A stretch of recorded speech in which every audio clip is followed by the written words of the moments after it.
पावनेभ्यो वैष्णवेभ्यो नमो महावदन्याय कृष्ण प्रेम प्रदायते कृष्णाय कृष्ण चैतन्य नामने गौरा तुषे नमः। हे कृष्ण करुणा सिंधु दीनबंधु जगतपते गोपिशा गोपिका कांत राधा कांत नमस्तुते। ताप्त कंचन गौरंगी राधे वृंदावनेश्वरी वृषभानुसुते देवी प्रणमामि हरिप्रिये। जय श्री कृष्ण चैतन्य प्रभु नित्यानंदा श्री अद्वैत गदाधर शिवासादि श्री गौर भक्त वृंद। हरे कृष्ण कृष्ण कृष्ण हरे हरे, हरे राम राम राम हरे हरे। सर्वप्रथम मैं अपने दीक्षा गुरु नित्य लीला प्रविष्टा श्री श्रीमद् भक्ति वेदांत नारायण गोस्वामी महाराज जी के अभय चरण कमलों में अनंत कोटि दंडवत प्रणाम ज्ञापन करता हूँ। उनके अहेतु की कृपा की वांछा करता हूँ। तत्पश्चात मैं अपने शिक्षा गुरु नित्य लीला प्रविष्टा श्री श्रीमद् भक्ति वेदांत स्वामी महाराज श्रीला प्रभुपाद उनके अभय चरण कमलों में अनंत कोटि दंडवत प्रणाम ज्ञापन करते हुए उनकी अहेतु की कृपा की वांछा करता हूँ। तत्पश्चात हमारे साथ जुड़े हुए सब वैष्णवियों के चरणों में यथा योग्य प्रणाम स्वीकार हो। आप सब लोगों का बहुत बहुत स्वागत है आज की इस विशेष कथा में। नरसिंह चतुर्दशी का पावन दिवस है। अभी हम सुन रहे थे केशव धृता नरहरि रूपा, जय जगदीश हरे, जय जगदीश हरे। केशव धृता नरहरि रूपा, इसका मतलब भगवान कृष्ण ने ही नरसिंह देव भगवान का रूप ले लिया है। गुरुजी बताते हैं कि जो भगवान कृष्ण का जो चक्र है सुदर्शन चक्र, वो ही नरसिंह देव में परिवर्तित हो गया है। भक्तों की रक्षा करने के लिए ये चक्र ही नरसिंह देव बना है। नरसिंह देव भगवान जो है वो भगवान कृष्ण के चक्र ही हैं। ये वही चक्र हैं। आप लोग परिचित होंगे अम्बरीश महाराज की कथा से कि जब दुर्वासा मुनि ने अम्बरीश महाराज को पर क्रोधित होकर उनके पीछे एक राक्षस छोड़ दिया था उनका वध करने के लिए, तो भगवान का चक्र प्रकट हुआ। उसने अम्बरीश महाराज की रक्षा की और दुर्वासा जी को एक सीख सिखाई। ये भी वही चक्र है जिसकी हम बात कर रहे हैं। ये चक्र भी नरसिंह देव ही है। देखिए, एक भक्त के जीवन का लक्ष्य होता है भगवान की भक्ति की प्राप्ति करना। इस लक्ष्य के लिए जो यात्रा उसे तय करनी होती है वो आसान यात्रा नहीं है, बहुत कठिन यात्रा है। आज की इस कथा में हम उस यात्रा के बारे में बात करेंगे। उस यात्रा में आने वाली कठिनाइयों की बात करेंगे। इस बारे में भी बात करेंगे कि इस यात्रा को किस प्रकार से हम सुगम सरल बना सकते हैं। लेकिन यात्रा तो कठिन है ही। इन कठिनाइयों से हमारी रक्षा कौन करता है? इन कठिनाइयों से हमारी रक्षा के लिए ही केशव धृता नरहरि रूपा, जय जगदीश हरे। भगवान स्वयं, भगवान का चक्र स्वयं नरसिंह देव के रूप में प्रकट हुआ है। भक्त के जीवन में जो यात्रा उसे तय करनी होती है उसमें आने वाली कठिनाइयों से उसकी रक्षा करता है। जैसा अभी हमने कहा, देखिए अभी इस क्लास से पहले किसी का फोन आया हुआ था, उनसे हम बात कर रहे थे। उनके उस डिवोटी फैमिली के बच्चे भी हैं। और बात करते करते इस बात की आवश्यकता सामने आई कि किस प्रकार से हमें भक्ति के जीवन में आने वाली कठिनाइयों को, या जो पूरी की पूरी एक यात्रा है उसको बहुत सरल सहज और सुगम तरीके से प्रस्तुत करने की आवश्यकता है, ताकि बच्चों को भी ये समझ में आए, बड़ों को भी समझ में आएगा, बच्चों को भी समझ में आएगा कि हमें करना क्या है, हमें इस जीवन के साथ करना क्या है। हमारा, जैसे कहते हैं ना, लोग कहते हैं कि oh I have a dream, I want to achieve my dream, I want to fulfil my dream. तो ये ड्रीम हमारा, एक डिवोटी होने के नाते, एक भक्त होने के नाते क्या हमारा भी कोई लक्ष्य होना चाहिए? क्या हमारा भी कोई सपना होना चाहिए? अब जब हम ये प्रश्न स्वयं से करते हैं तो उसका उत्तर जो है वो बड़ा स्वाभाविक है कि हाँ, होना चाहिए। हमारा सपना ये है, हमारा लक्ष्य ये है कि हमें भगवत भक्ति की प्राप्ति होनी चाहिए। हमें भगवत भक्ति की प्राप्ति होनी चाहिए और अगर हो सके तो भगवान के दर्शन भी होने चाहिए। हमारे मन में ये लालच तो रहता ही है। आप में से जो लोग हमारी राम कथा के ग्रुप के साथ जुड़े हुए हैं वो सब पिछले कुछ समय से देख रहे हैं कि किस प्रकार से भगवान राम के, राम जी के और लक्ष्मण जी के मनोहर रूप से आकर्षित होकर सारे मिथिलावासी जो हैं वो बार बार उनके दर्शनों के अभिलाषी बने हुए हैं। तो हमारे मन में भी ये इच्छा आती है कि काश हमें भगवत दर्शन हो जाए। फिर हम सोचते हैं कि हमारा जो लक्ष्य है भगवत भक्ति की प्राप्ति, भगवत दर्शन, तो ये होगा कैसे? कहीं से थोड़ी गाइडेंस लेनी चाहिए, किसी से पूछना चाहिए कि ये करें तो कैसे करें, ये हमें मिलेगा तो कैसे मिलेगा। और उसमें सबसे अच्छा एक बड़ा क्वेश्चन हमारे आगे ये होना होता ही है कि काश कहीं से हमें उस व्यक्ति का पता लग जाए जिसने ये किया हो, जिसने भगवान की भक्ति को प्राप्त किया हो, जिसने भगवान के दर्शन किए हों, तो फिर हम उससे पूछ सकते हैं कि भैया तुमने किया तो कैसे किया, है ना? और अगर हमें ये पता लग जाए कि हाँ, कोई है जिसने ये किया है, तो फिर हम सोचते हैं अरे जल्दी जाओ उससे पूछ के आओ कि भैया तुमने कैसे किया, बड़ी मुश्किलें आई होंगी, कौन है वो व्यक्ति, कहाँ रहता है, क्या आयु है उस व्यक्ति की, करता क्या है? और जब हमें श्रीमद् भागवतम के 7वें स्कंद के द्वारा ये पता लगता है कि ये जिस व्यक्ति ने कर दिखाया है, भगवत भक्ति को जिसने प्राप्त कर लिया है, भगवान के दर्शन भी कर लिए हैं, वो भक्त केवल 5 वर्ष का एक बालक है। तो हम भी सोचने लगते हैं अरे 5 वर्ष के बालक ने कमाल कर दिखाया, किया कैसे? हुआ क्या? कब हुआ? और इन सब सारे प्रश्नों के उत्तर जानने के लिए जब हम श्रीमद् भागवतम के पृष्ठ खोलते हैं, तो हम स्वयं को पाते हैं सतयुग में।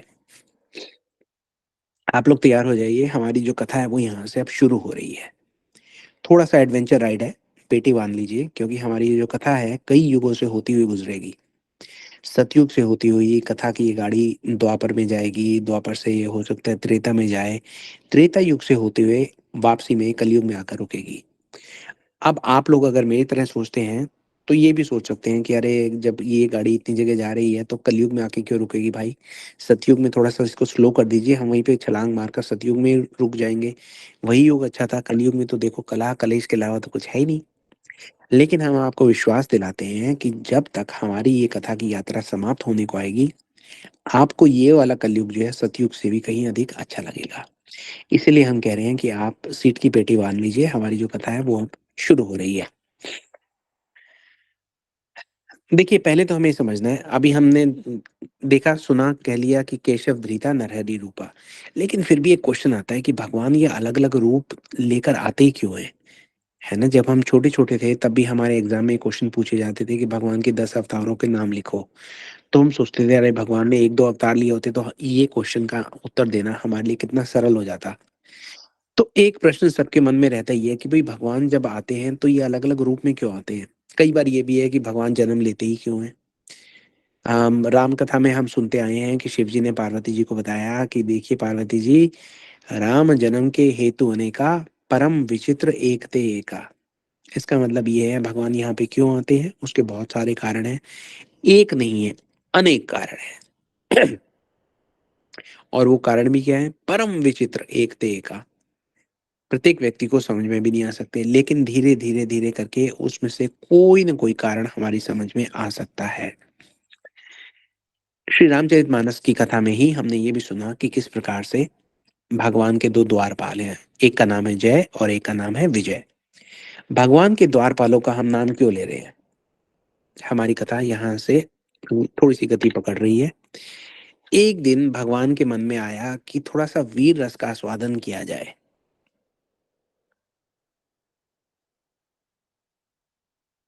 देखिए, हमारे जीवन में जितने भी हम रस को देखते हैं, वो सारे रस जो हैं, ओरिजिनल फॉर्म में भगवान से आ रहे हैं। अब जैसे यहाँ पे भी हम देखते हैं कि कुछ लोगों का, छोटे-छोटे बच्चे कई बार, विशेषकर जो बालक लड़के होते हैं, वो एक-दूसरे से कुश्ती करते हैं खेल-खेल में, उनको बड़ा मज़ा आता है, वीर रस का थोड़ा-सा आस्वादन करना चाहते हैं। तो ये कहाँ से आ रहा है? ये भगवान से ही आ रहा है। तो भगवान सोच रहे हैं कि मैं वीर रस का आस्वादन करूँ, इसका मतलब किसी से थोड़ी-सी लड़ाई करूँ, थोड़ा-सा युद्ध करूँ, कुश्ती करूँ, थोड़ा अच्छा लगेगा, लेकिन मैं किससे करूँ? अगर मैं इस जड़ जगत में गया, है ना? वैकुंठ में तो ये सब कर नहीं सकते, वैकुंठ में तो वो सोचेंगे अरे भाई मैंने ही डेकोरम मेंटेन करके रखा है वैकुंठ में। वैकुंठ में तो मैं किसी को बोलूँगा मेरे साथ युद्ध करो, तो वो सोच भी नहीं सकता ये करने की। इसलिए मुझे जाना तो जड़ जगत में पड़ेगा, लेकिन जड़ जगत में जाकर अगर मैं किसी से युद्ध करने की सोचूँगा भी, तो बड़े से बड़ा जो शक्तिशाली व्यक्ति है वो भी मेरे आते ही उसी क्षण जल कर खाक हो जाएगा। क्योंकि उसने मेरे बारे में कुछ बुरा सोचा मेरे सामने, तो कहाँ बचेगा? तो अब मैं करूँ तो क्या करूँ? तो ऐसा सोचते हुए भगवान जो है वो टहल रहे हैं और अचानक अपने द्वारपालों को देखते हैं, जय और विजय। वो ये कहते हैं, "ये जो मेरे द्वारपाल हैं, जय विजय, बड़े हट्टे-कट्टे हैं। मैं इन्हीं के मन में ये इच्छा जो है ये डालता हूँ कि मेरे साथ ये युद्ध करें जड़ जगत में जाकर।"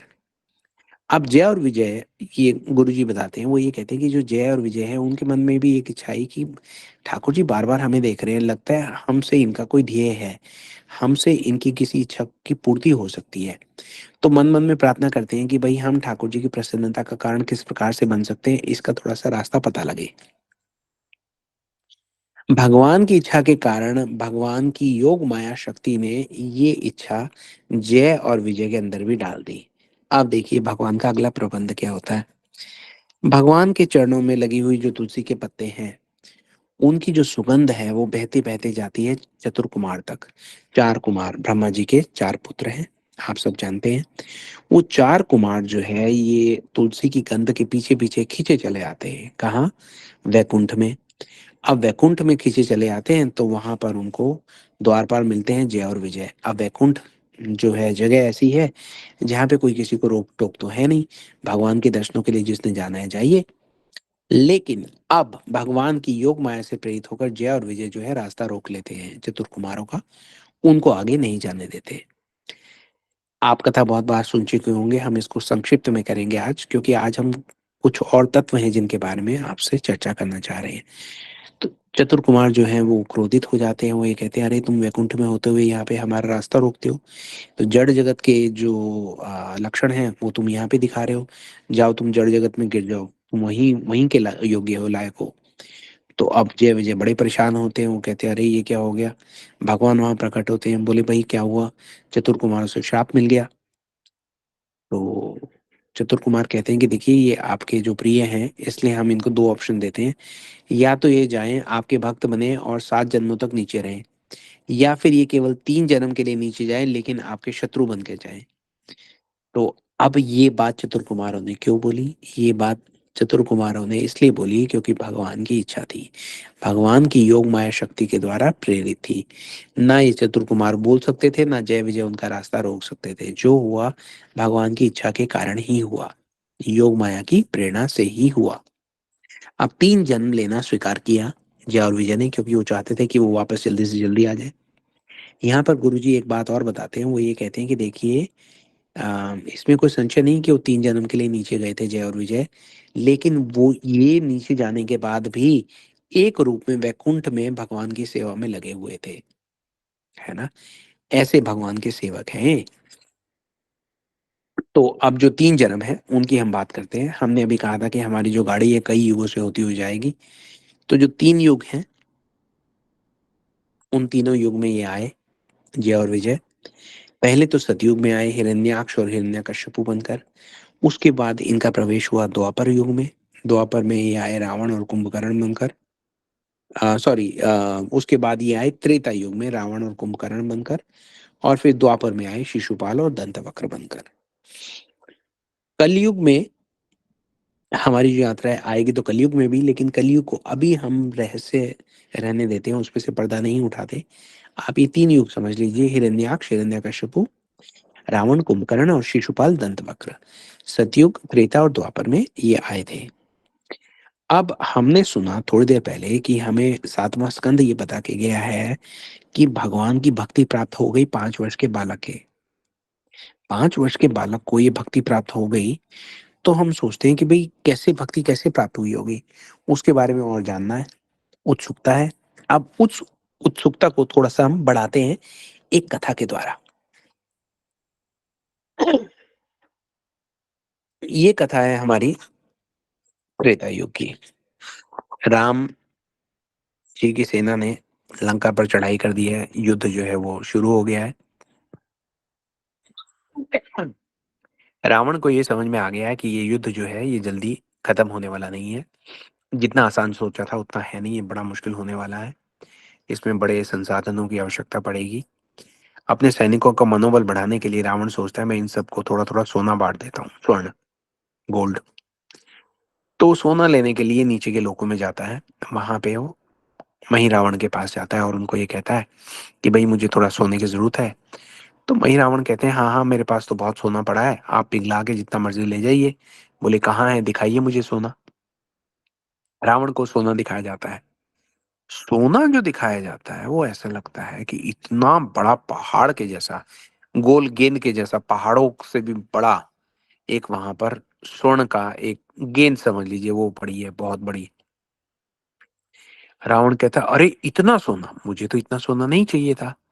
लेकिन फिर उसको ये कहा जाता है कि भाई जितना आपको चाहिए ले जाओ, और अगर आपको आवश्यकता है पूरा ही उठा के ले जाओ, हमें कोई दिक्कत नहीं है। तो रावण सोचता है चलिए अब ये युद्ध तो लंबा चलेगा, मेरे सैनिक बेचारे इतना परिश्रम कर रहे हैं, उनको खुश कर देता हूँ, ये पूरा का पूरा सोना मैं उठा के ले जाता हूँ। अब वो उठाने का प्रयास करता है रावण, तो उसको लगता है कि ये तो बहुत भारी है, उठ ही नहीं रहा। दोबारा और प्रयास करता है, तो भी नहीं उठ रहा। उठना छोड़ो, उसको वो हिला ही नहीं पा रहा। रावण उसके चारों ओर चक्कर लगाता है, कभी यहाँ से धक्का देने का प्रयास करता है, कभी वहां से उठाने का प्रयास करता है, उठा ही नहीं पाता। लोग देख रहे हैं, सभासद देख रहे हैं, रावण की खिल्ली उड़ रही है, रावण को पसीने छूट रहे हैं। कहते हैं ये क्या हो गया, मेरे ऊपर कैसा बुरा समय आया है कि मैं रावण जो इतना शक्तिशाली है, जिसके इशारे पर जो देवी देवता हैं वो सारे भी कांपते हैं, मैं ये सोने का ये गेंद नहीं उठा पा रहा हूँ। तो फिर वो भाई रावण के पास जाते हैं और ये कहते हैं कि भाई ये है क्या, मुझे बताओ तो सही। तो वो ये कहते हैं कि देखिए, आप बैठ जाइए, इस कथा को सुनिए। रावण बैठ के कथा सुन रहे हैं। वो ये कहते हैं कि आपसे पहले एक और असुर हुए थे सतयुग में, उनका नाम था हिरण्यकश्यपु। बोले अच्छा फिर। बोले कि जब हिरण्यकश्यपु हुए तो उनको मारने के लिए भगवान ने नरसिंह देव का अवतार लिया। तो जब भगवान नरसिंह देव का अवतार लेकर आए और हिरण्यकश्यपु की उद्धार लीला कर रहे थे, तो वो खेल खेल में हिरण्यकश्यपु को कभी इधर फेंक देते थे, कभी उधर फेंक देते थे। तो रावण सुन रहा है, बोला अच्छा फिर। तो बोले कि हिरण्यकश्यपु जो था वो बड़ा ऐश्वर्यपूर्ण राजा था, there was a lot of opulence. बोले अच्छा फिर। तो बोले हिरण्यकश्यपु जो है अपने कानों में कुंडल पहना करता था। रावण बोले अच्छा भाई पहनता होगा, मैं क्या करूं। तो बोले कि उनके जो कान में वो जो कुंडल थे, उस कुंडल में छोटे छोटे से वो घुंघरू लगे हुए थे, छोटे छोटे, एक एक कुंडल में 16 16। बोले अच्छा ठीक। बोला वो जो घुंघरू लगे हुए थे गोल गोल उसके शेप के थे, सोने के बने हुए थे। रावण बोला अच्छा ठीक है, आगे बताओ जल्दी करो। तो फिर उनको रावण को बताया जाता है कि ये जो एक कुंडल में 16 16 छोटे छोटे घुंघरू लगे हुए थे, जो हिरण्यकश्यपु के कान में थे, जब भगवान ने उनको इतना इधर उधर डुलाया तो वो कुंडल टूट गया, उसके घुंघरू टूट के इधर उधर बिखर गए। तो बोले एक जो घुंघरू था छोटा सा वो हमने संभाल के रखा है, ये वो बड़ा सा पहाड़ है जो तुमसे उठाया नहीं जा रहा। अब रावण के पसीने छूट गए। अब रावण को समझ में आया कि ये भगवान जब नरसिंह रूप लेकर आए थे, तो ऐसा कुंडल का छोटा सा घुंघरू जो मैं हिला नहीं पा रहा हूँ, और इस कुंडल को पहनकर कितना शक्तिशाली हिरण्यकश्यपु जो है वो भगवान के आगे नहीं टिक पाया, तो मैं क्या करूंगा। यहां से इस बात से हमें एक और बात याद रखनी चाहिए। अभी हमने बात की थी 5 वर्ष के बालक प्रहलाद की। कहाँ तो 5 वर्ष का बालक प्रहलाद, और कहाँ दूसरी तरफ हिरण्यकश्यपु। अभी तो हम रावण का ही हाल सोच के कांप जाते हैं कि रावण कितना बड़ा, कितना शक्तिशाली, कितना क्या हुआ करता था। यहाँ रावण से हिरण्यकश्यपु जी के कान में लगे हुए कुंडल के 16 घुंघरू में से एक घुंघरू टूटकर जो एक्सीडेंटली गिर गया था, जिसको किसी ने देखा तक नहीं, वो रावण हिला नहीं पाया। इससे हम अंदाजा लगा सकते हैं कि हिरण्यकश्यपु कितना शक्तिशाली रहा होगा। और उनके सामने 5 वर्ष का बालक Prahlad.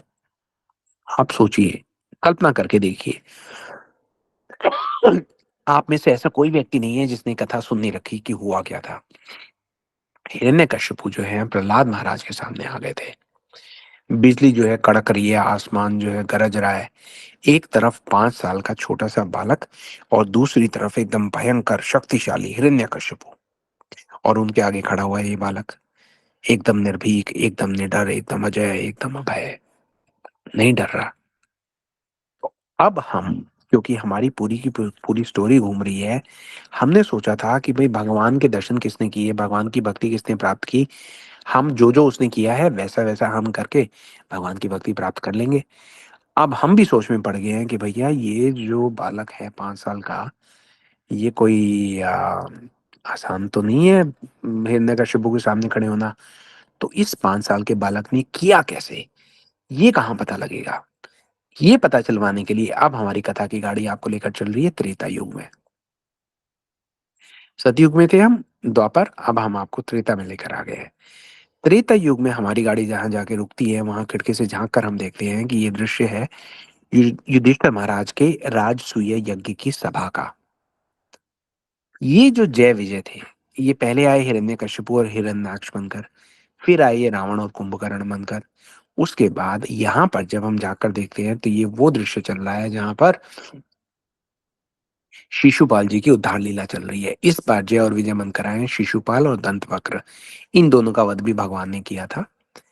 Cut the long story short, अब शिशुपाल जो है इनको जन्म के समय ही भगवान ने वर दे दिया था कि भाई इनके जो है 100 अपराध मैं क्षमा कर दूंगा, लेकिन 100 अपराध के बाद अगर इन्होंने कोई और अपराध किया तो इनको मृत्यु दंड दिया जाएगा। ठीक। अब युधिष्ठिर महाराज की राजसूय यज्ञ की सभा सजी हुई है। शिशुपाल वहां खड़े होकर भगवान का अपमान करना शुरू कर रहे हैं।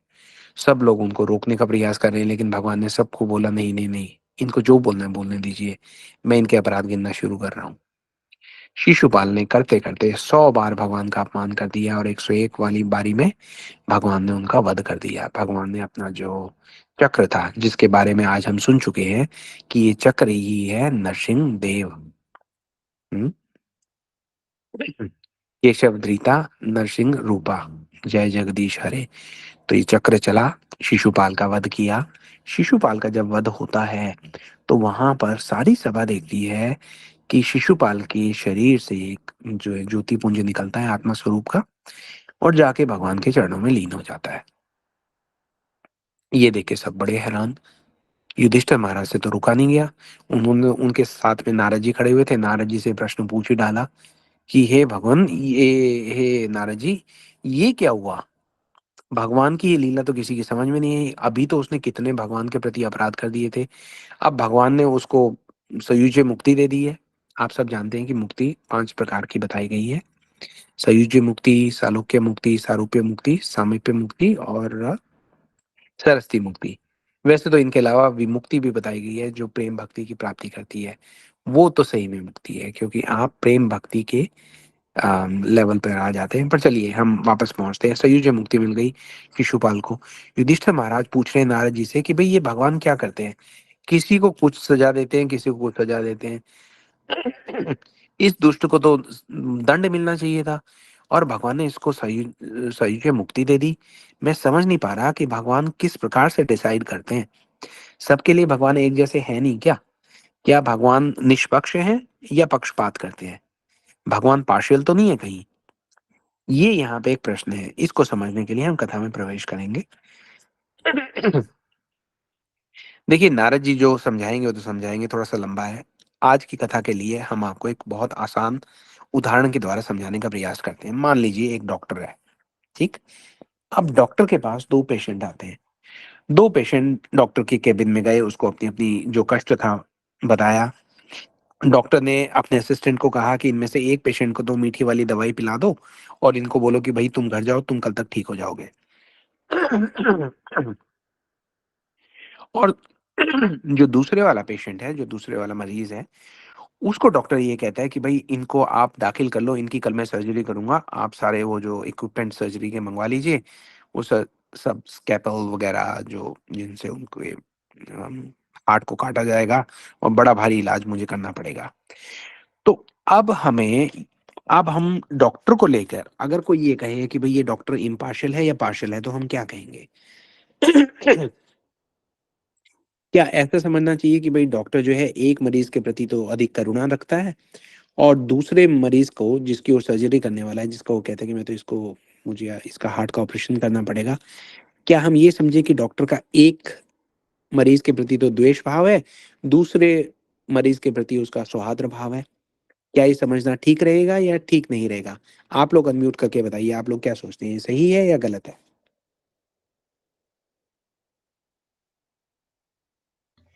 गलत है प्रभु जी। जी, और बताइए।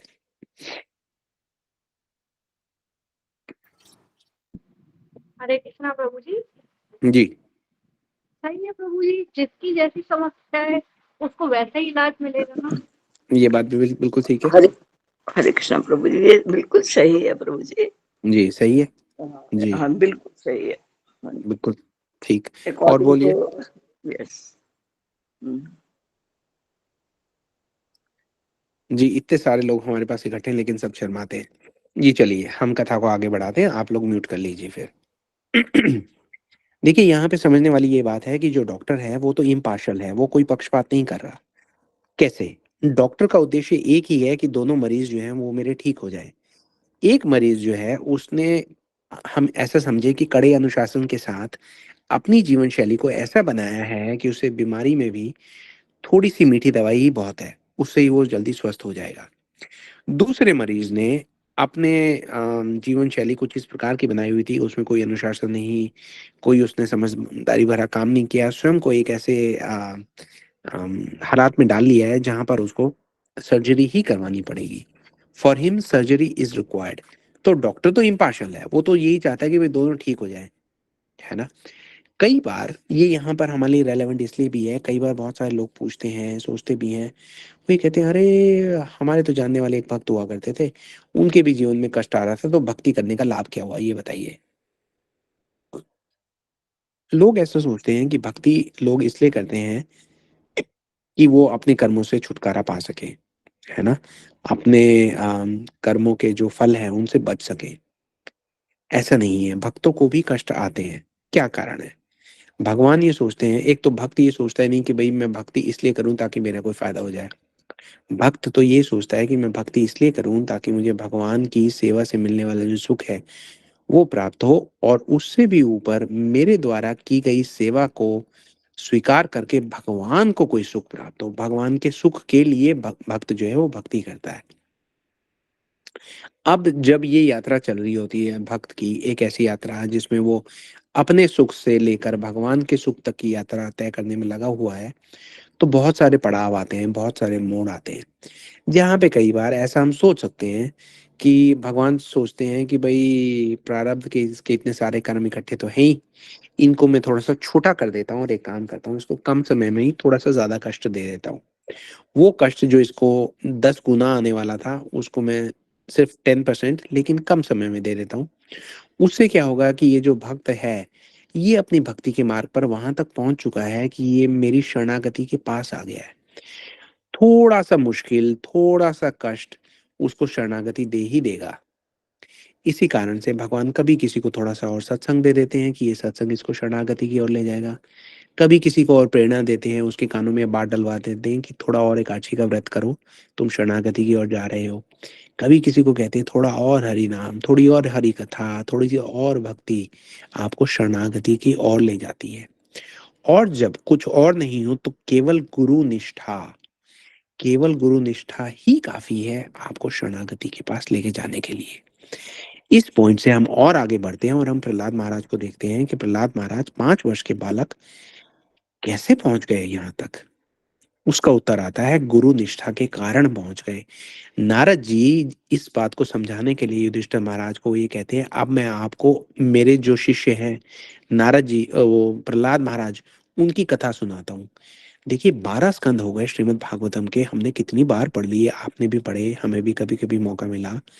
लेकिन हमने पूरे श्रीमद् भागवतम के 12 स्कंदों में कहीं ऐसा वृत्तांत नहीं देखा कि एक गुरु खड़ा होकर अपने शिष्य के बारे में इतने गर्व के साथ उनकी कथा का गायन कर रहा है। और सुनने वाले देखिए कौन है? भीष्म पितामह बैठे हुए हैं, द्रोणाचार्य बैठे हुए हैं, युधिष्ठिर महाराज बैठे हुए हैं, पांचों पांडव बैठे हुए हैं, द्रौपदी बैठी हुई है, कुंती महारानी, स्वयं भगवान श्री कृष्ण बैठे हुए हैं और नारद जी कथा सुना रहे हैं। सारे एकदम बंद कर कथा सुने जा रहे हैं, सुने जा रहे हैं, सुने जा रहे हैं। 7वां स्कंद देखिए सबसे बड़ी कथाओं में से एक है प्रहलाद महाराज की कथा। गा रहे हैं उनके गुरु और सुन रहे हैं स्वयं श्री भगवान। क्या कारण है? गुरु निष्ठा कारण है। प्रहलाद महाराज की अपने गुरुजी में बहुत गुरु निष्ठा जो है वो बहुत है। ये गुरु निष्ठा ही प्रहलाद महाराज की शक्ति है। अभी हमने प्रश्न किया, स्वयं से भी किया, एक दूसरे से भी किया कि प्रहलाद महाराज की भक्ति में शक्ति कहाँ से आती है? तो ये गुरु निष्ठा ही प्रहलाद महाराज की शक्ति है ना? हिरण्यकश्यपु हम सब जानते हैं कि कितने क्रोधित हैं। उनके भाई हिरण्याक्ष का तो भगवान ने वध कर दिया है। अब हिरण्यकश्यपु सोच रहे हैं कि मैं क्या करूँ जिससे मैं श्रीहरि मतलब वो अपना जो उनको ये ही नहीं पता अहंकारी व्यक्ति है ना, तो अहंकारी व्यक्ति को भगवत तत्व ही क्लियर नहीं होता। तो उनको ये ही नहीं पता कि ये भगवान है, वो सोचते हैं कि ये भी कोई व्यक्ति है जिनका वध हो सकता है। तो इतने क्रोधित होकर जो वो तप के लिए जाते हैं, वृक्ष के नीचे जाकर तप शुरू करने वाले होते हैं कि उस वृक्ष के ऊपर एक पंछी आकर बैठ जाता है। वो पंछी बार-बार बोलता है नारायण, नारायण।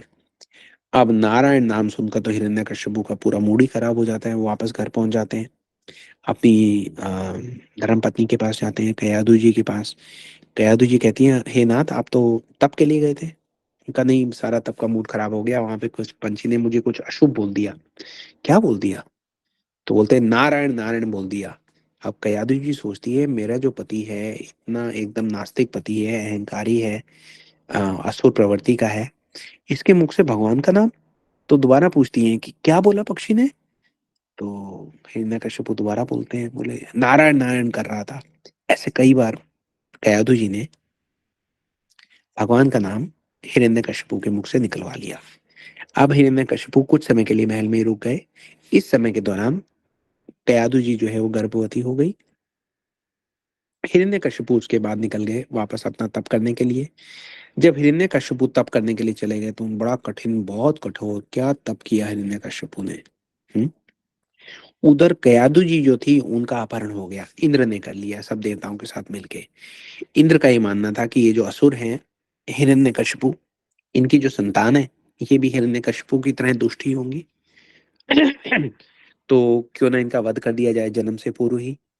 तो ये सोचकर उन्होंने कयाधु जी का अपहरण कर लिया। कयाधु जी के रक्षण के लिए वहां पे नारद जी आ गए, या ये समझिए कि कयाधु जी के गर्भ में जो भक्त हैं, उनके रक्षण के लिए नारद जी आ गए। नारद जी ने आके इंद्र को बड़ा फटकारा। उन्होंने कहा, क्या कर रहे हो इंद्र? तो इंद्र बोलते हैं कि भाई, इनके गर्भ में अवश्य ही कोई असुर है, और असुर जो है वो देवताओं के लिए तो अच्छा है नहीं। पूरा प्रकृति का जो संतुलन है वो खराब कर देते हैं। इसलिए मैं चाहता हूँ कि जन्म लेने से पहले ही इनका मैं वध कर दूं।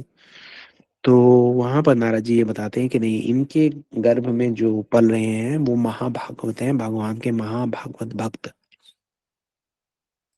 तो इंद्र भी अब नारद जी के आगे तो किसकी क्या चल रही है। इंद्र वहां से हाथ जोड़कर चले जाते हैं। नारद जी कयाधु जी को कहते हैं कि हे पुत्री, जब तक आपके पति वापस लौट कर नहीं आते, आप मेरे साथ मेरे आश्रम में चलिए।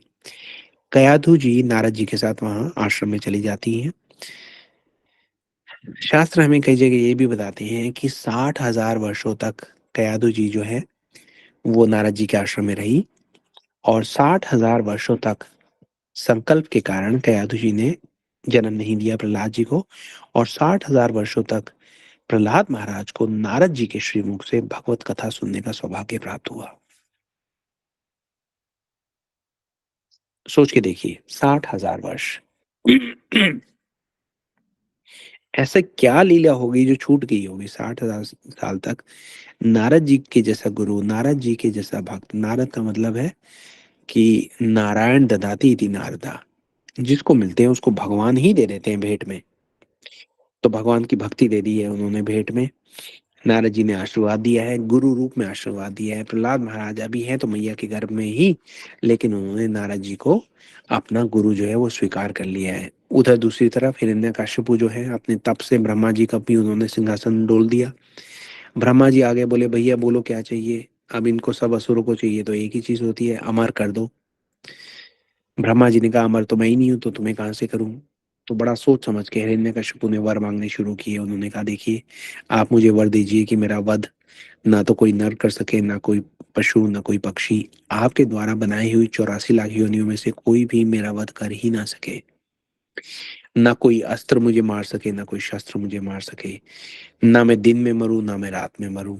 ना मैं भवन के अंदर मरूं, ना भवन के बाहर मरूं। ना मैं धरती में मरूं, ना मैं जल में मरूं। इस प्रकार से जो जो वो सोच सकता था वो सारा उन्होंने सोच के और ब्रह्मा जी से मांग लिया। ब्रह्मा जी ने कहा, तथास्तु। ब्रह्मा जी ने भी सोचा कि जब भगवान आएंगे तो तुम्हें कौन बचाएगा और मेरे वर्ग की कौन रक्षा करेगा? वो भगवान अपने आप संभालेंगे, मैं तो तथास्तु बोल के चलूं। हिरण्यकशिपु वापस महल में आ गए। खबर चारों ओर फैल गई, कयाधु जी को महल में पहुंचा दिया गया। उस समय प्रहलाद जी बहुत छोटे थे, जन्म हो चुका था उनका। प्रहलाद महाराज को देखकर हिरण्यकशिपु बड़े खुश हुए। उन्होंने उनको गुरुकुल भेज दिया, असुरों के गुरुकुल। असुर के जो आचार्य हैं वो हैं शुक्राचार्य, और शुक्राचार्य के दो पुत्र हैं षंड और अमार्क। वो वहां पे गुरुकुल चलाते थे, वहां पे भेज दिया गया। एक दिन हिरण्यकशिपु पूछते हैं प्रहलाद महाराज से कि अच्छा बताओ, देखिए हिरण्यकश्यप के आस-पास तो जमावड़ा लगा हुआ था उनकी तारीफ़ करने वाले लोगों का, उनकी प्रशंसा करने वालों का। हिरण्यकश्यप ने पूछ लिया कि बताइए, बताइए भगवान कौन है? अब प्रहलाद महाराज ने तो सीधा-सीधा बता दिया उनके गुरुजी ने जो बताया था। क्योंकि हिरण्यकश्यप ने कहा कि बताओ तुम्हारे गुरुजी ने क्या सिखाया, भगवान कौन है? अब वो सोच रहे हैं, हिरण्यकश्यपु ये सोच रहे हैं कि प्रहलाद महाराज के जो गुरु हैं वो षंड और अमर्क हैं। लेकिन प्रहलाद महाराज ने तो अपना हृदय जो है अपने गुरुजी नारद जी के चरणों में समर्पित कर रखा है। वो कहते हैं मेरे गुरु ने तो यही बताया है कि भई भगवान है श्री विष्णु, श्री हरि, श्री कृष्ण। अब तो हिरण्यकश्यपु बड़ा क्रोधित हो गया। उसने बुलाया षंड और अमर को कि भई ये क्या चल रहा है? उन्होंने कहा नहीं, नहीं ऐसी गलती हो गई, बच्चा है, आप थोड़े समय दीजिए हम इसको बदलवा देंगे। लेकिन प्रहलाद महाराज पे जो भक्ति का रंग चढ़ा दिया है नारद जी ने वो कोई उतरने वाला तो है नहीं। अब ऐसा बार-बार होता है, अब तो हिरण्यकश्यपु बिल्कुल बहुत क्रोधित हो जाता है। वो ये कहता है कि तुम मेरे पुत्र होते हुए भी मेरे दुश्मन हो। मेरा कोई पुराने जन्मों का पाप है कि तुम मेरे परिवार में मेरे ही विरोधी जो है वो पैदा हुए हो। अपने सैनिकों को वो आदेश देता है कि इनको ले जाओ और पागल हाथी के आगे इनको फेंक दिया जाए। पागल हाथी के आगे प्रहलाद जी को डाल दिया जाता है। पागल हाथी दूर से चिंघाड़ता हुआ आता है, तो प्रहलाद महाराज उसमें भी भगवान के दर्शन करते हैं। वो ये कहते हैं, "अरे! इसके अंदर भी वही आत्मा है जो मेरे अंदर है। उस आत्मा में भी मेरे भगवान जो हैं वही विराजमान है।" जैसे ही प्रहलाद महाराज ऐसा सोचते हैं, वो पागल हाथी जो है वो एकदम आके उनके पास बड़े प्यार से बैठ जाता है, उनको सूँड से उठाता है, अपने सर पे बैठा लेता है और पूरे नगर के चक्कर लगवाता है। प्रहलाद महाराज बड़े खुश होते हैं, बोले, "अरे! आज तो हाथी की सवारी मिली।" जब हिरण्यकश्यपु को पता लगता है तो बड़ा हैरान होता है। कहते हैं चलो एक काम करते हैं, इनको एक गुफा में बंद कर दो और वहाँ पे बहुत विषैले सर्प जो हैं वो डाल दो। अब ये सारे विषैले सर्प जैसे ही भगव उनकी प्रहलाद महाराज की ओर बढ़ते हैं, तो प्रहलाद महाराज उनमें भी वही भगवान की उपस्थिति देखते हैं। सारे विषैले सर्प प्रहलाद महाराज को कुछ नहीं कहते। अपनी-अपनी मणियों से उस अंधेरी गुफा में प्रकाश कर देते हैं। अब वो पत्थर से बंध गई हुई गुफा।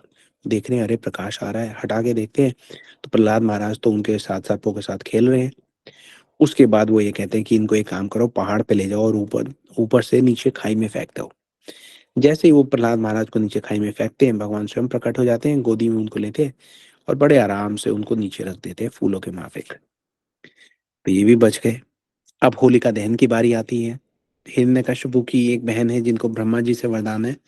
ब्रह्मा जी ने कहा कि जाओ, मेरी बनाई हुई कोई भी अग्नि आपको जलाएगी नहीं। तो अब होलिका जो है प्रहलाद को गोदी में लेकर और जलती हुई चिता पर बैठ जाती हैं। अब देखती हैं कि वो जो जलती हुई चिता है उसने होलिका को जलाना शुरू कर दिया। प्रहलाद महाराज को तो कुछ भी नहीं हुआ। पूरी की पूरी अग्नि उनके लिए शीतल बनी हुई है, कोई ताप नहीं है। होलिका बोलती है, "अरे! ये तो मैं ही जलने लगी।" ज़ोर से शोर मचाती है, "ब्रह्मा झूठे, ब्रह्मा झूठे, ब्रह्मा झूठे।" ब्रह्मा जी वहाँ प्रकट होते हैं। ब्रह्मा जी वहाँ प्रकट होके कहते हैं कि भई मैं झूठा नहीं हूँ, मैंने तुम्हें सही वरदान दिया था, लेकिन जिस अग्नि से तुम जल रही हो, वो वैष्णव अपराध की अग्नि है। तुमने ये भगवान के भक्त के प्रति अपराध किया है, उसके प्रति एक द्वेष रखा है तुमने, तो तुम उसी अग्नि में जल रही हो। होलिका भी जो है वो वहाँ पर जलकर भस्म हो जाती हैं। अब महल में लेके जाया जाता है प्रहलाद महाराज को, वहाँ पे पूरा द अल्टीमेट फेस ऑफ, एक तरफ हिरण्यकश्यपु और दूसरी तरफ प्रहलाद महाराज। हिरण्यकशिपु ये कहते हैं कि भाई तुम्हें मेरे से डर नहीं लगता? तो प्रहलाद महाराज कहते हैं नहीं पिताजी, मुझे डरने की क्या आवश्यकता है। बोले मैं तुम्हारे प्राण ले सकता हूँ, तुम्हें डरना चाहिए मेरे से। वो कहते कि नहीं, प्राण लेने वाले और देने वाले दोनों श्री हरि हैं, मुझे किसी से कोई डर नहीं लगता। हिरण्यकशिपु कहते हैं कि तुम 5 साल के बालक, मेरे आगे सारे जो देवी देवता हैं, मैं आंख टेढ़ी कर लूं तो ये कांपने लगते हैं थर थर, और तुम मेरे आगे ऐसी ऐसी बातें करते हो। ये शक्ति तुम्हें मिलती कहाँ से है, क्या आधार है तुम्हारी शक्ति का? प्रहलाद महाराज कह रहे हैं मेरी शक्ति का आधार वही है जो आपकी शक्ति का आधार है, श्री हरि। अब हिरण्यकशिपु ये कहते हैं कि नहीं नहीं, मेरी शक्ति का आधार तो मैं स्वयं हूँ। तुम्हें पता है मैंने कितना तप किया है, तप के द्वारा मैंने ये शक्ति अर्जित की है। प्रहलाद महाराज तो नहीं मानते, बोले नहीं मैं नहीं मानता, मेरे हिसाब से तो सबका आधार जो है वो श्री हरि है। हिरण्यकशिपु कहते हैं कि नहीं, मेरे पास जो कुछ भी है उसका आधार मैं हूँ। ये राज्य, ये संपदा, ये ऐश्वर्य, ये वैभव, ये इतना बड़ा महल, इसका आधार मैं हूँ, है ना? तो प्रहलाद महाराज कहते हैं, नहीं नहीं, इन सब का आधार भगवान श्री हरि हैं, इस महल का आधार भी भगवान श्री हरि है। अब हिरण्यकशिपु कहता है कि इस महल का आधार तो स्तंभ है, और स्तंभ मैंने बनवाए हैं, तो क्या इन स्तंभ में भी तुम्हारे श्री हरि रहता है? तो अब प्रहलाद महाराज ने अब तक जो नहीं कहा था वो अब कह दिया। प्रहलाद महाराज ने कहा कि हाँ, इस स्तंभ में भी मेरे भगवान रहते हैं। अब ये सुनते ही देखिए अब तक हो क्या रहा था। भगवान समझ चुके थे कि अब इसकी उद्धार लीला का समय आ गया, हिरण्यकशिपु का। मेरे भक्त को ये बहुत कष्ट देता रहा है, और अब मेरे से ये ज्यादा सहन नहीं हो रहा, है ना। भगवान अपना जो है मन बना चुके हैं कि हिरण्यकशिपु को अब समाप्त करने का समय आ गया है। लेकिन वो प्रतीक्षा में है कि भाई जब शाम होगी, ताकि न दिन हो ना रात हो, तो मैं इसको मारूंगा। लेकिन अभी शाम हुई नहीं, और प्रहलाद महाराज के मुख से निकल गया कि हाँ, इसमें भी मेरे भगवान रहते हैं। तो अब भगवान को इमरजेंसी में भाग के जल्दी से आके स्तंभ में खड़ा होना पड़ा। आप सोचिए कैसे भक्त वत्सल है भगवान। केवल इस बात के डर से कि कहीं मेरे भक्त की कही हुई बात झूठी ना पड़ जाए, ये स्तंभ तोड़ा जाए और मैं उसमें से ना निकला, तो मेरे भक्त प्रहलाद की बात झूठी हो जाएगी।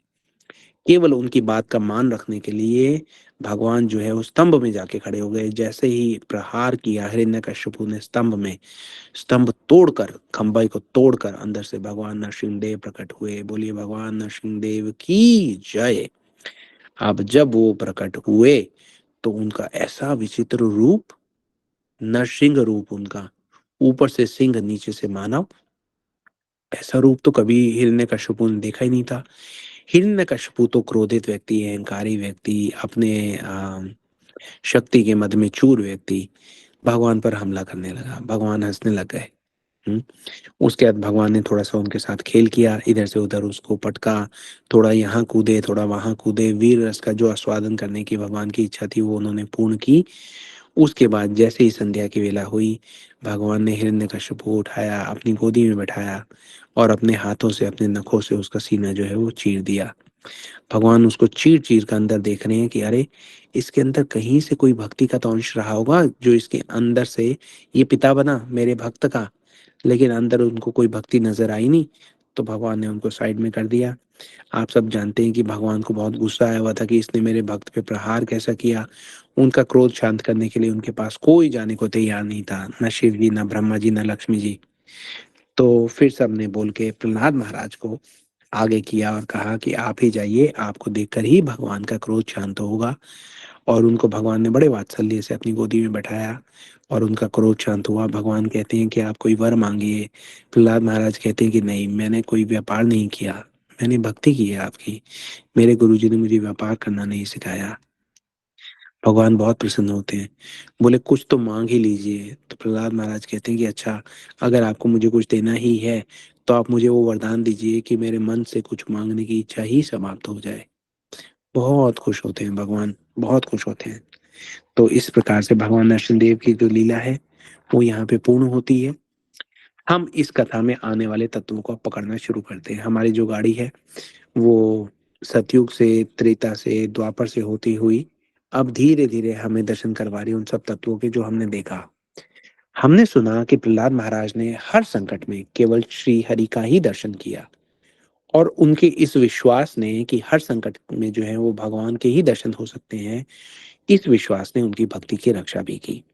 अब हम लोग थोड़ा सोचते हैं, हम भी तो, हमारे जीवन में भी तो अलग अलग मोड़ पर, कभी सुख कभी दुख, कभी मीठी दवाई या कभी कष्ट भरी सर्जरी, ये सब हमारे सामने आता रहता है। अगर हम इन सब हालात में भगवान श्री हरि की इच्छा का दर्शन करें और अपने लक्ष्य से ना हटें, तो हम ये समझ सकते हैं कि भगवान नरसिंहदेव कदम कदम पर हमारे साथ हैं, हर समय हमारे साथ हैं, पल पल हमारे साथ हैं। जहां पर हम कहेंगे वहीं पे हमें भगवान के दर्शन होंगे। प्रहलाद महाराज ने इशारा करके बोल क्या दिया कि मेरे भगवान इस खंबे में हैं। भगवान खंबे से प्रकट हो गए, है ना। लेकिन प्रहलाद महाराज ने भगवान से अपनी सेवा नहीं कराई। उनके तो मुख से निकल गया कि हाँ, भगवान यहाँ पे भी हैं। तो हमें क्या करना है, अपने लक्ष्य को पाने के लिए हमारे जीवन में आने वाले जितने भी कष्ट हैं, जैसा हमने अभी कहा कि चाहे वो मीठी दवाई वाले हों या बड़ी लंबी सर्जरी वाले हों, हमें उनसे डरना नहीं है, हमें उनको अपनाना है।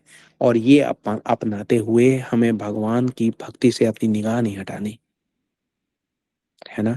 अपने लक्ष्य से हमें हटना नहीं है। लक्ष्य की बात करें तो आज हमने आज की क्लास शुरू की थी, तो उसके शुरू में ही कहा था कि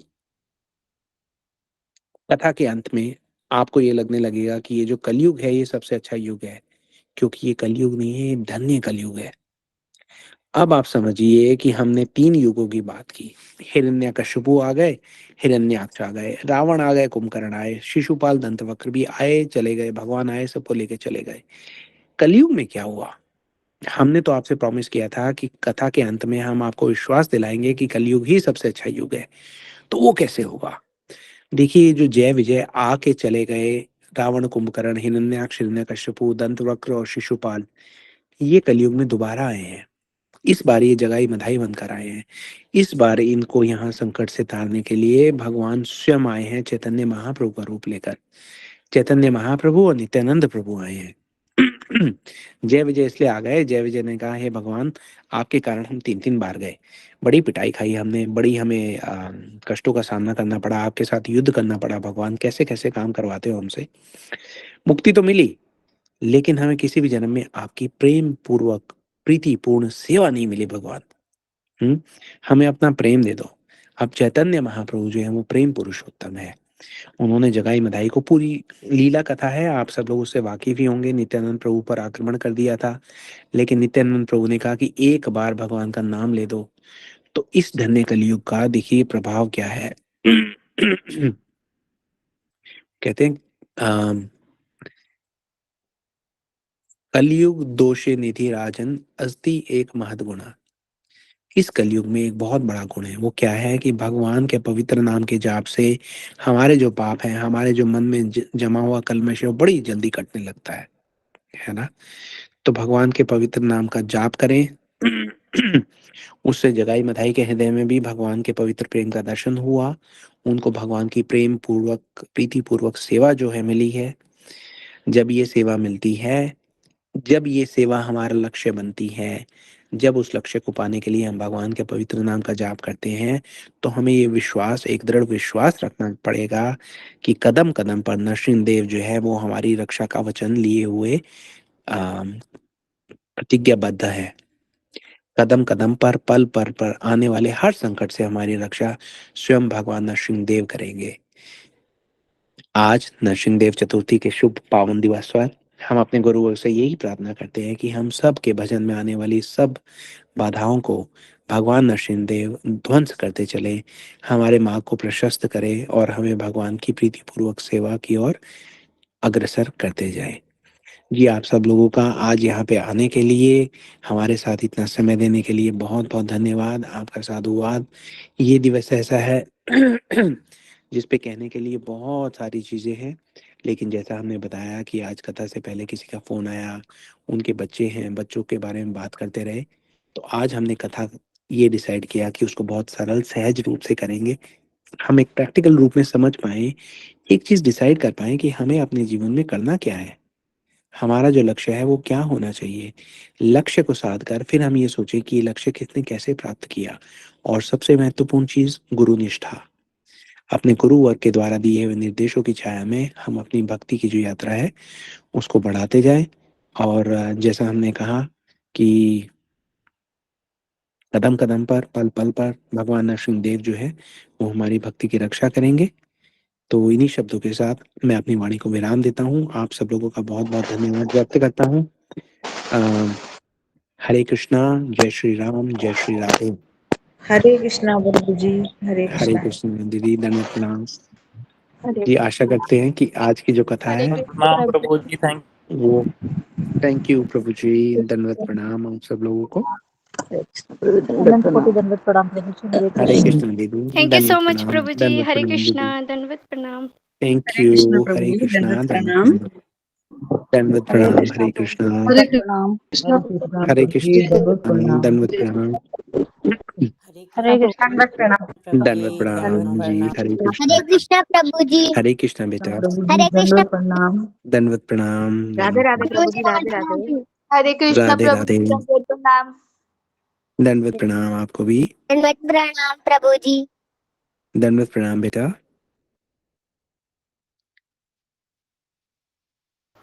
हरे कृष्णा, किसी का कोई प्रश्न है क्या?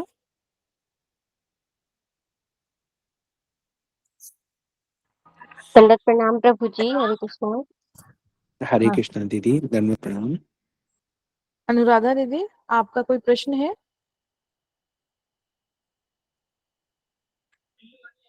हरे कृष्णा प्रभु दीदी जी, दंडवत प्रणाम। हरे कृष्णा प्रभु जी, दंडवत प्रणाम।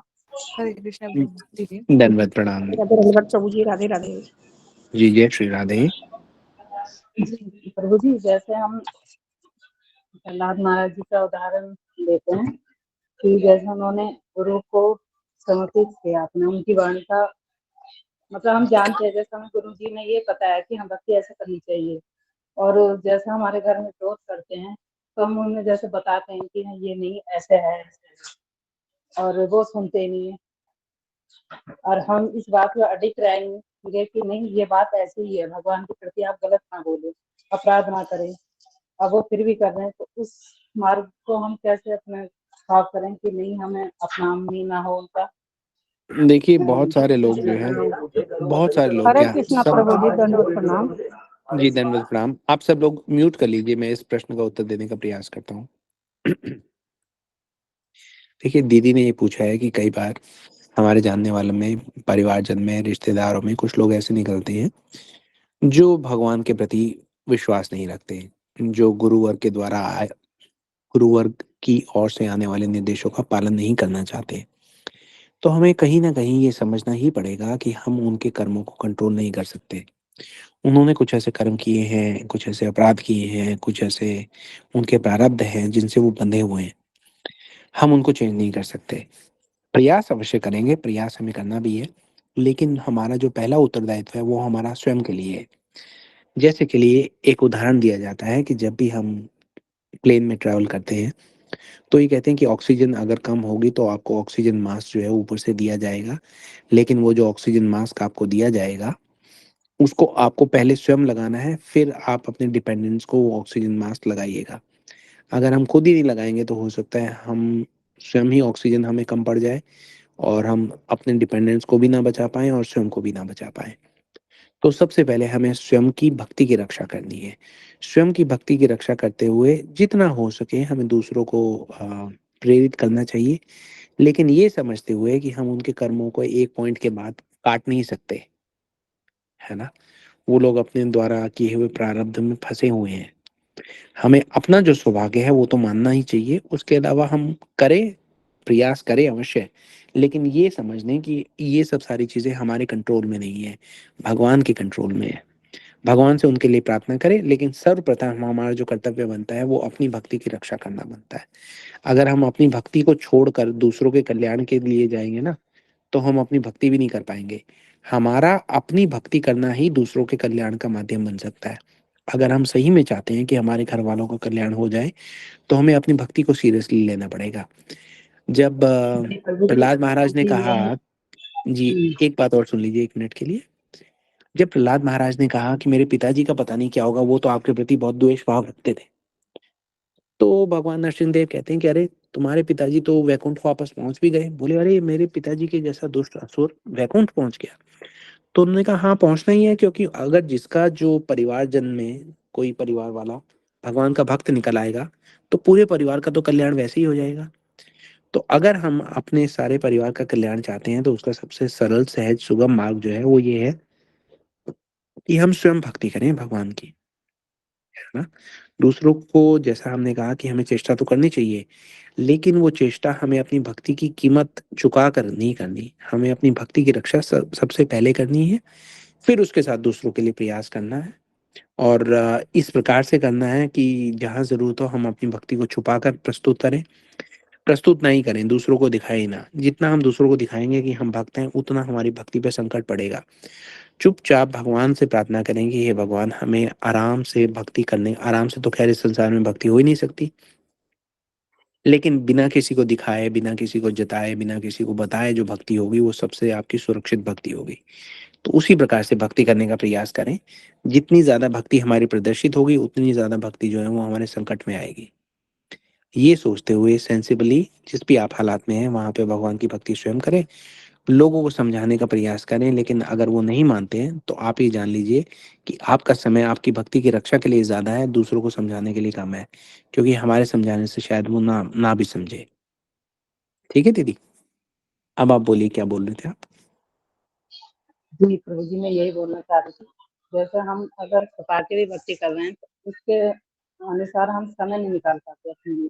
अब जैसे हमें हम 2 दिन 3 मतलब 1 हफ्ता समझ लिया आप अस्पताल के चक्कर लगाने पड़ रहे हैं, तो वहाँ पर भी मुझे लगता है इधर-उधर की बातें ना करके मैं अपनी माला पे ध्यान करूँ, माला करूँ बैठ के। अब बिल्कुल। माला एक सब लोग बैठे हैं, अब बात कर रहे हैं, मैं माला कर रही हूँ, तो उनका ध्यान मुझ पे भी जा रहा है क्योंकि वो बात मुझसे भी करना चाहते हैं। पर मैं हुँ। सोचती हूँ कि मैं बात ना करूँ, मैं सिर्फ माला करूँ। जी, आप तो कोशिश ये तो कीजिए कि लोगों को दिखा के माला मत ना ही करें आप, तो अच्छा है, नहीं, मैं क्योंकि ये छुपा लोग के, क्योंकि मेरे पास जो बैग था थैला था, मैंने उसके अंदर हुँ, माला रख रखी थी और मैं चुपचाप जी। बैठे कर रही थी, पर वो लोग समझ गए कि मैं माला कर रही हूँ। फिर उन्होंने ये हुँ, बात छेड़ी भी कि ऐसा है, वैसा है, भक्ति ये है, वो है, हम भी करना चाहते हैं पर हमारे घर वाले भी ऐसी विरोधी हैं। मैंने कहा विरोधी तो हर जगह मिलेंगे, फिर मैंने उन्हें भी समझाने की कोशिश की कि विरोधी हर जगह मिलेंगे, भक्ति नहीं कर पाएँगे, पर ये है जितनी हम कर सकते हैं, कोशिश हम करेंगे अपनी तरफ से। और जी, ये है कि देखिए थोड़ा सामने भी प्रकट भी होती है भक्ति हमारी, हम छुपा के भी करते हैं, प्रकट भी हो जाती है थोड़ी-सी। बस वही है, हुँ, थोड़ी प्रकट होती है। जी, जी। देखिए, गुरुजी के पास भी हुँ। काफ़ी लोग आके हाँ, कहते थे पर कि मुझे ये भक्ति भी लगता है प्रभु जी, पर जैसे मेरी भक्ति प्रकट होती है, जैसे मैं कोशिश करती हूँ कि ना आए सामने, पर जो सामने आ जाती है, तो उससे सामने वाले को थोड़ा बहुत असर होता है कि हाँ, नहीं हमें कुछ करना चाहिए ऐसा, हमें भी। फिर मैंने बहुत चीज़ समझाई क्योंकि इससे डिप्रेशन से बाहर निकलते हैं, आजकल का माहौल ऐसा है, गंदा है, चारों तरफ गंदगी है, शुद्ध विचार नहीं है, तो शुद्धता हमारे विचारों में कहाँ से आएगी? भगवान की भक्ति से आएगी, सात्विक भोजन से आएगी, प्रसादम से आएगी। तो ये प्रयास किया मैंने थोड़ा। हुँ, तो ये जी। सही है प्रभु जी या गलत? पर हम जी, देखिए, हाँ, काफ़ी हद तक तो आप समझ ही गए हैं कि आपको करना क्या है। अपने हुँ, ओर से प्रयास तो करते रहिए, लेकिन सबसे ज़्यादा आपको अपनी भक्ति के रक्षण की आवश्यकता है। ये सब सारी चीज़ें आप जानती हैं, समझती हैं। तो हुँ, भगवान से प्रार्थना करते रहिए। हमें मुझे, आपको, हम सबको अगर कोई कठिनाई आ रही है तो वो इसलिए है क्योंकि पिछले जन्मों में हमने, भगवान ने जो हमें अवसर दिए थे आसानी से बस भक्ति कर करने दिया के, हाँ। वो हमने हुँ, गँवा दिए। अब हम परेशानी में भक्ति बस कर रहे कर हैं। लेकिन जी, अगर इनमें भी अगर हमने अच्छे से भक्ति नहीं की तो अगले जन्म में इससे भी ज़्यादा परेशानी जी, का बस सामना करना ये पड़ सकता है। ये इस बात का ही इसलिए डर मुझे रहता है बस। कि हाँ, जी, कहीं बस हमारी भक्ति ना छूटे, भगवान का ध्यान ना हुँ, छूटे। सबसे जी। मेन चीज़ बात ये हो जाती है। बस। चलिए तो प्रभु यही जी सोच ठीक है। के, ये इनके इन प्रकारेण हुँ, आप अपनी भक्ति की रक्षा करते हुए अपने भक्ति मार्ग पर आगे बढ़ते रहिए, है ना? जी अच्छा, प्रभु यदि कोई भक्ति नहीं करना चाह रहा है जी। और उनका उनके कल्याण के लिए हम क्या कर सकते हैं? जी, देखिए, प्रत्येक व्यक्ति का कल्याण वही कर सकता है। फिर भी अगर हम अपनी भक्ति करने के साथ-साथ कुछ अगर हो सकता है तो इतना ही हो सकता है कि आप उनको धीरे-धीरे भक्ति के कुछ अंगों का पालन करने के लिए प्रेरित कर दीजिए, जैसे कि आप उनको प्रसाद दे सकते हैं, है ना? अगर हुँ, व्यक्ति ऐसा है जो आपको हेल्प कराने को तैयार है, तो जब आप ठाकुर जी के लिए भोगा बनाते हैं, उनसे हुँ, थोड़ा काम करा दीजिए। उनको बोले आलू छील दीजिए, सब्जी काट दीजिए, है ना? ये कर दीजिए, वो कर अच्छा। दीजिए। तो ठाकुर जी की सेवा में डायरेक्टली नहीं तो indirectly, time, place and circumstances के हिसाब से Krishna will give you intelligence whereby you can manage to do it. तो अब आपको पता है कि प्रत्येक व्यक्ति की एक क्या सीमा क्या है, वो कितना कर सकता है और कितना करने पे वो अपराध की ओर बढ़ने लगता है ना? वो जो वो सही है। जी, तो उसी प्रकार से आप धीरे-धीरे आगे बढ़ते जाइए, लेकिन हर हालात में आपको पहले ऑक्सीजन मास्क खुद के लिए चाहिएगा। पहला आपका जो कर्तव्य है वो अपनी भक्ति की रक्षा करना है, दूसरों को। हाँ, जी। वो सही है, लेकिन हम अपने तरफ से जैसे कुछ करके और उनको आदान-प्रदान नहीं हो सकता क्या इसका? देखिए, थोड़ा बहुत कुछ करेंगे लेकिन कोई ज़्यादा फ़र्क नहीं पड़ने वाला, क्योंकि व्यक्ति के जो अपने कर्म है ना, वही आपको कहीं न कहीं लेके जाएँगे। दूसरों के कर्म आपको एक सीमा तक एक अपॉर्च्युनिटी दे सकते हैं, लेकिन करना तो व्यक्ति को खुद ही होगा। अच्छा, नहीं है ना? जैसे हम जाप किए किसी के नाम से तो उसको मिलेगा? नहीं, ऐसे ना नहीं नहीं, होता। नहीं, नहीं ऐसे नहीं क्या? होता। जी, अब आप इस अच्छा, बात को समझिए, क्योंकि ये मल्टी डायमेंशनल बात है। आप हुँ, प्रार्थना कर सकते हैं कि भई कोई व्यक्ति है, जैसे वो इनवैलिड है, वो अपंग है, कोई किसी और कारण जी से वो कर नहीं सकता, तो आप जी उसके लिए एक्स्ट्रा प्रार्थना कर सकते हैं, है ना? उसका थोड़ा बहुत लाभ तो उनको होगा। लेकिन हम्म, माला का जो प्रयास है वो खुद क्यों नहीं करते? वो कर नहीं सकते ये कारण है या करना चाहते नहीं है? नहीं क्या करना कहें? चाहते, हाँ, तो उनकी इच्छा देखिए नहीं होती। हाँ, तो अगर नहीं करना चाहेंगे तो आप हम्म, करेंगे, मैं सोचता हूँ कि कुछ तो प्रार्थना रूप में कहीं तो जाएगा, हम्म, लेकिन उसका उतना लाभ नहीं होगा जितना आप सोचते हैं। उससे ज़्यादा अच्छी बात तो ये रहेगी कि उनको आप प्रसाद देते रहें, उनसे भगवान की इनडायरेक्ट सेवा कराते रहें, भगवान से अच्छा, प्रार्थना भी करते रहें। देखिए क्या करें, जाना तो प्रत्येक व्यक्ति को खुद ही है ना। You can take a hmm, horse to the water but you can't make him drink. जी ठीक बोले। मेरे मन में थी कि जैसे कोई नहीं करना चाहते हैं तो उनके लिए हम कुछ जाप करके उनकी निमित्त कर दें। हाँ, कर सकते हैं। देखिए उसको ये सोच के कर सकते हैं कि something is better than nothing, है ना? हम्म, लेकिन अगर वो व्यक्ति खुद ही नहीं करना चाहते, तो फिर उनको हम्म, लाभ बहुत कम होगा। अच्छा ठीक है। उससे जय ज़्यादा सिया लाभ राम। फिर उनको वो होगा कि इनडायरेक्टली आपने उनको स्वीकृति दे दी कि भैया चलो हम्म, ये काम कर दो, ये काम कर दो, ऐसा कर दो, वैसा कर दो। नहीं तो मैंने एक एक इंसान ऐसे होता है ना कि किसी को कुछ देने के लिए भी नहीं प्रेरित होते हैं, उनको अंदर से लगता है कि मैं क्यों दूं। हाँ, ये जैसे देखिए कोई भी व्यक्ति आपने है, उसका जो जी भी स्वभाव है, सबसे पहले हाँ हमें ये समझना है कि उसका स्वभाव ऐसा क्यों है। पुराने जन्म के जो कर्म हैं, वो करते-करते उनका स्वभाव अब उनको इस जन्म में ऐसा मिल गया है कि उनका किसी के लिए कुछ करने का दिल ही नहीं करता, है ना? हाँ जी उनको कर्मों को कैसे निपटाएँगे? आपका अगर हम्म दिल करता है दूसरों का भी कल्याण करने के लिए कुछ कोई हम्म कार्य करने का, तो जी उसका कारण भी आपके कर्म हैं, जिसकी वजह से आप दूसरों का कल्याण चाहते हैं। तो आप दूसरों अच्छा के कर्म इतनी आसानी से चेंज नहीं कर सकते, लेकिन फिर भी अगर देखिए हम्म भगवान का जो महाप्रसाद है, भगवान का जो चरणामृत है ना? जी और साधु की जो चरण रेणु है, इनसे हम्म बहुत-बहुत लाभ होता है। हम्म तो वो आप दे के देख लीजिए इनको, है ना? भगवान का चरणामृत, भगवान को भोग लगाया हुआ प्रसाद, वो बहुत चीज़ों को चेंज कर देता है। मेरे भी जीवन ऐसे ही चेंज हुआ है।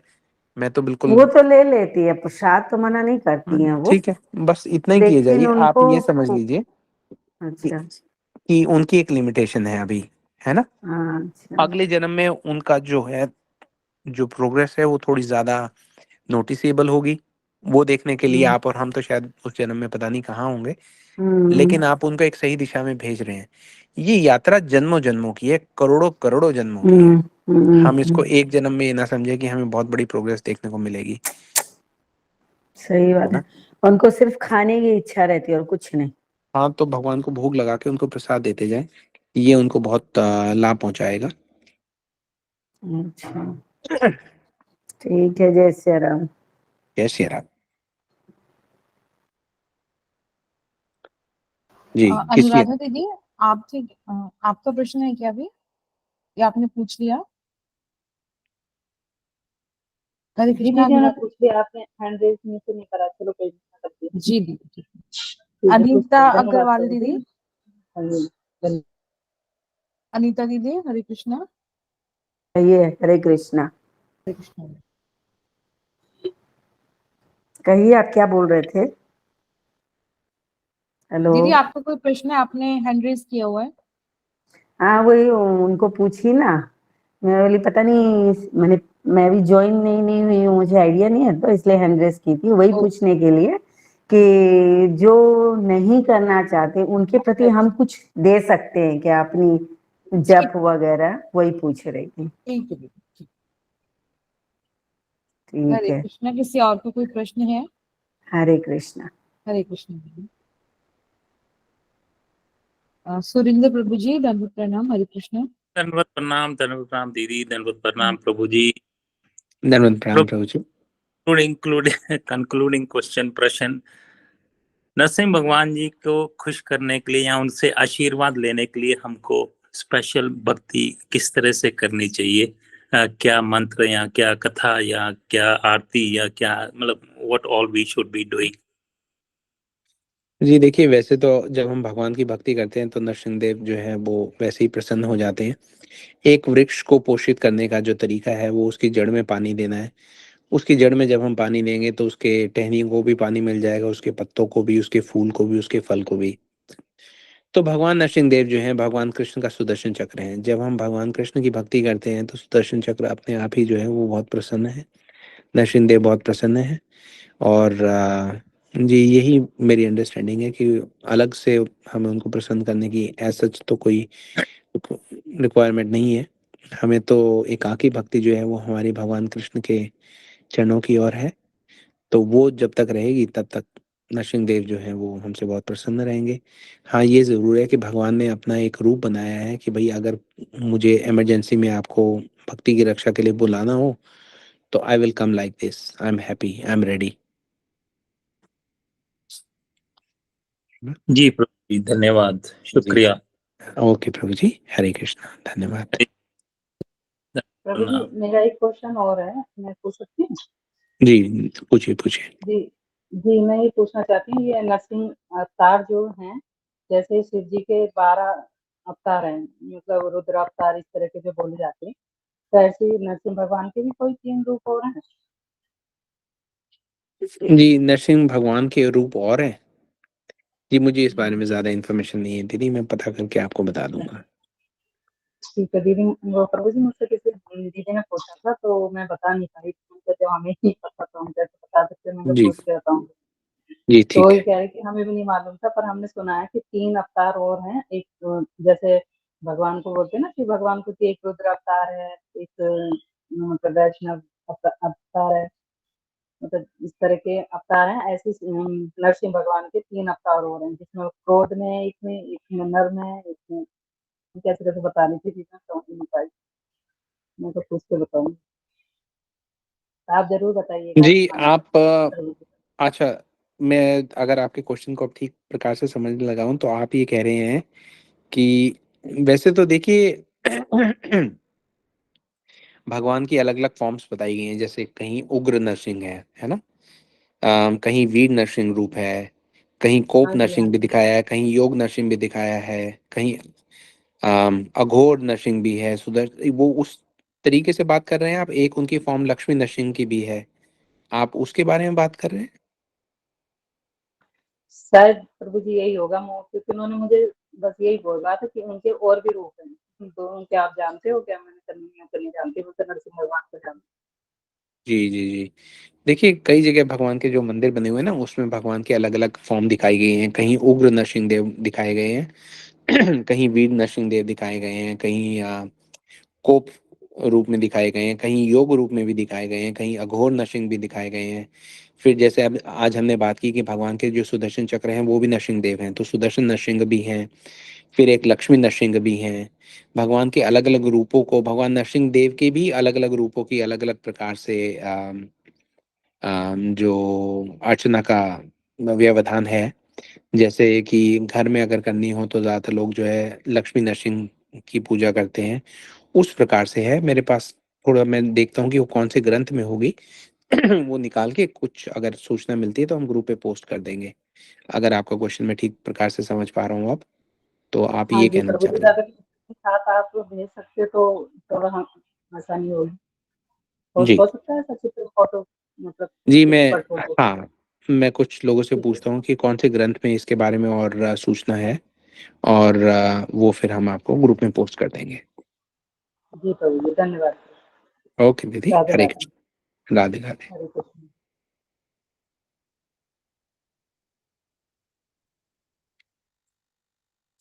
जी, ठीक है निशा दीदी, I think we are good to close the session now, जी प्रभु है ना?